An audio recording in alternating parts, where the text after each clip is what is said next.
The rest, we're talking real estate. Real estate taxes. Okay? Alright, real estate taxes. We looked at the rental page. Okay, so that's, if you look at that rental page, take a look at line 22. What's the rental page?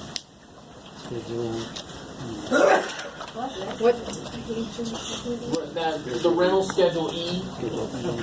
Line 22 says deductible rental real estate loss after limitation. Okay?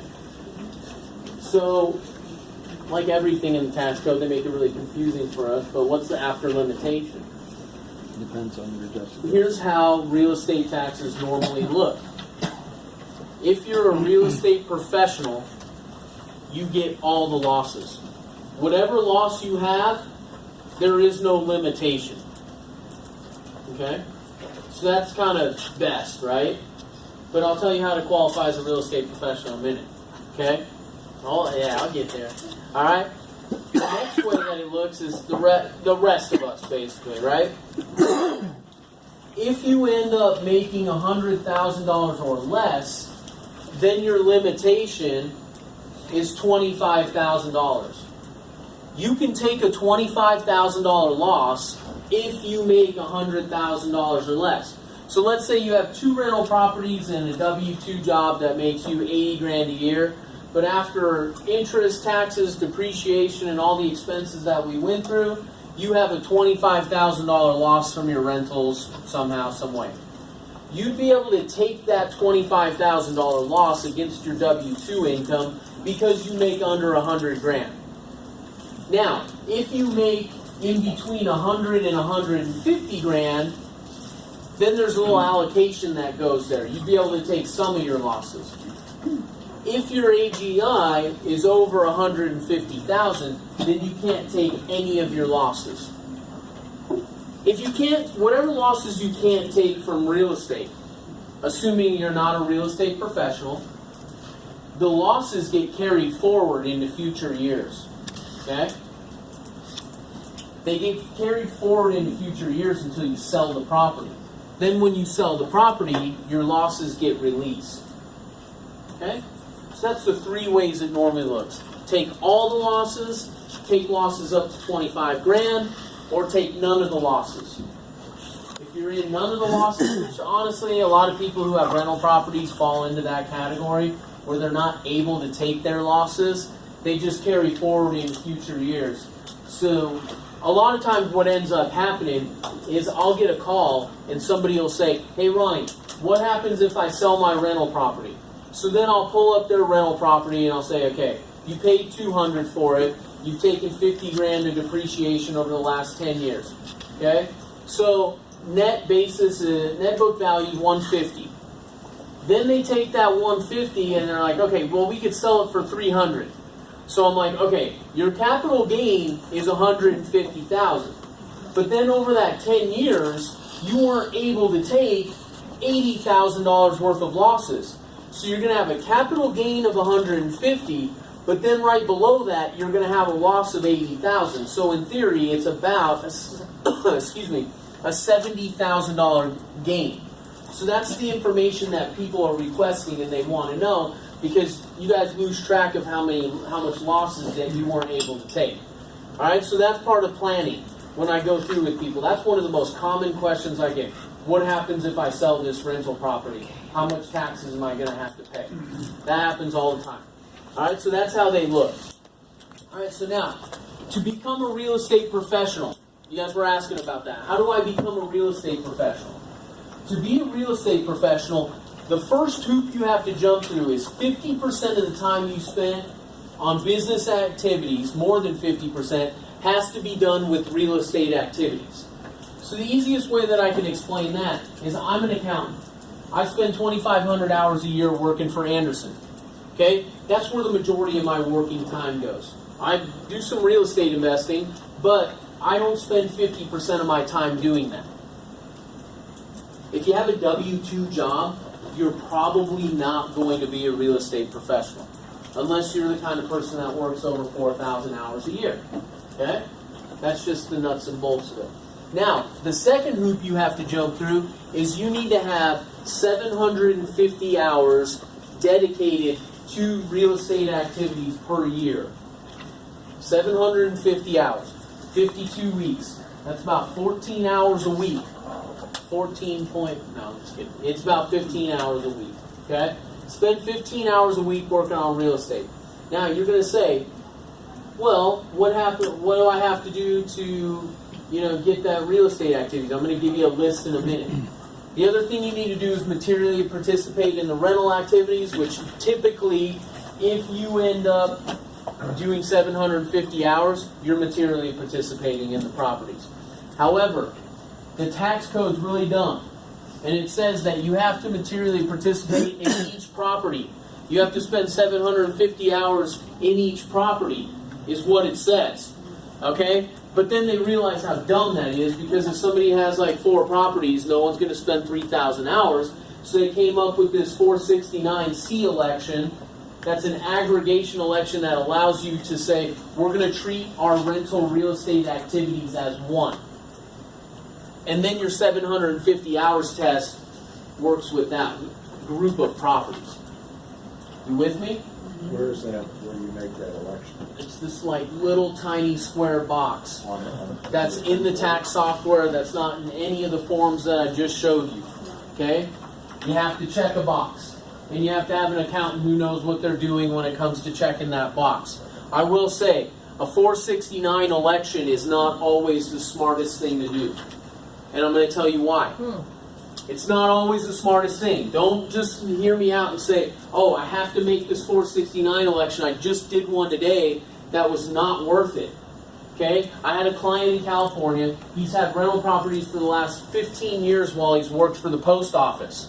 He has $100,000 worth of passive activity losses. You know how you're not allowed to take them if you make over $150,000? Him and his wife have made over $150,000 every year, and they've never been able to take their losses. So what happens is now they're retired. So they're like, well, we're full-time real estate investors. Now we spend all our time real estate investing. So then they want to be real estate professionals. And I'm like, okay, here's the deal. If you make the real estate aggregation election, it makes it to where all your properties come together. Those passive activity losses that you've had in the past 15 years, they all come tied together now. So if you decide, hey, we want to sell our 2 properties in North Carolina, the passive activities losses don't release until you sell all the properties. So I'm like, it's not worth it right now. It's not worth it right now to make you to where you could take a little bit of loss this year to tie up all of that passive activity losses from prior years. So what I want you to remember on this is before I make that 469 election, let's be smart about it. Let's make sure that we're not doing anything that's going to shoot us in the foot. All right? The other tip that I'll give you on this is if you're married, you only need one spouse to qualify for this. So if one spouse qualifies, you guys were a perfect example. You say, I'm high income W-2, my wife stay home. She works on all the real estate stuff. If she qualifies, then the family all together are real estate professionals and can take the deduction. All right? My wife's a stay-at-home mom. Once we start acquiring rental properties, I'm like, you're doing all the real estate stuff so that we can take losses against my W-2 income. Make sense? All right. That's how you deduct all losses. So now you want to know, how do I become a real estate professional? All right, what time counts? I ended up, yeah. I'm sorry, it said rentals. Can you do any selling or buying as part of that? Rental activity? This is all rental stuff. So if you're flipping, then the real estate professional status doesn't even matter. Okay? All right? Here's what counts. I just found this list. I found this list of things that you could be doing. The reality is whatever you're doing. Do you need people? No, I'm just listening. All right. The reality is whatever you're doing for real estate, I would keep a spreadsheet. Date, what you're doing, how much time you did it. Keep that spreadsheet, because if the IRS ever comes and says, hey, we're auditing to find out if you really are a real estate professional, You want to be able to give them a log of everything that you were doing. We joked about fixing a toilet and having to go to Home Depot like 5 times. Dang. That happens to me every time. None of you guys laugh, so that's just be me. Alright? But yeah, it takes me a couple trips. That's just me. I'm an accountant. Alright.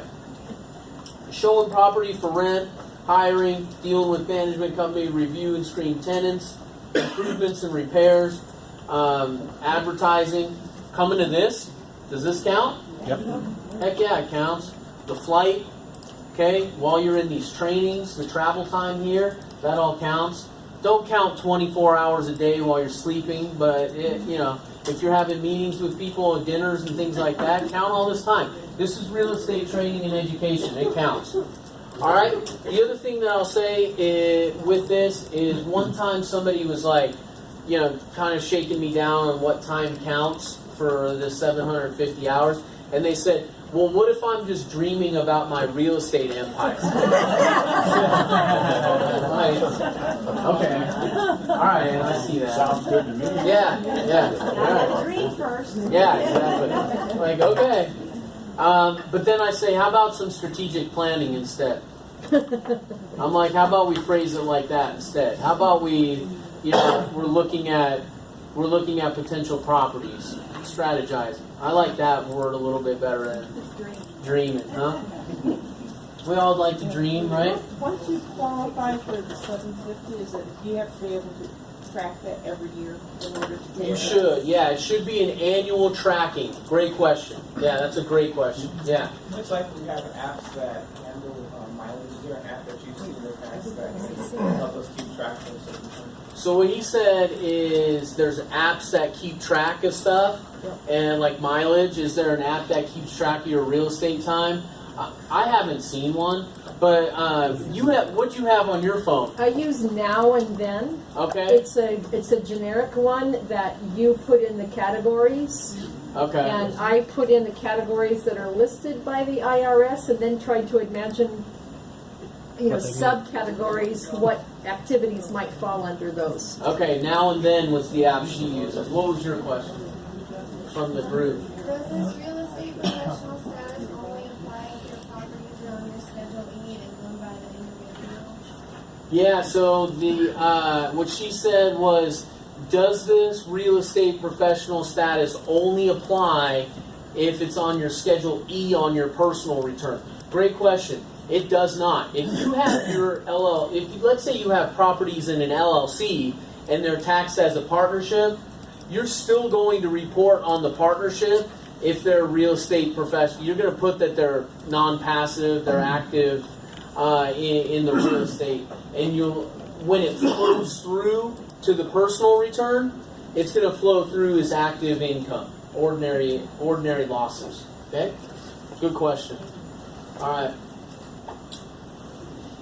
who flips in here? Do we have flippers? Okay, here's all I'm going to say with dealer status. If you're in this room and you're a client at Anderson and you flip, you don't really have to worry about this because we've trained you and taught you how to avoid this. But what people try to do is in their personal name. Okay, of all those people who just raised their hand for flippers, how many do it in your own personal name? Okay, nobody. Good. Okay, so I don't, but another customer that you have that I recommend that he's doing it. He's Yeah? doing it next week. okay, good.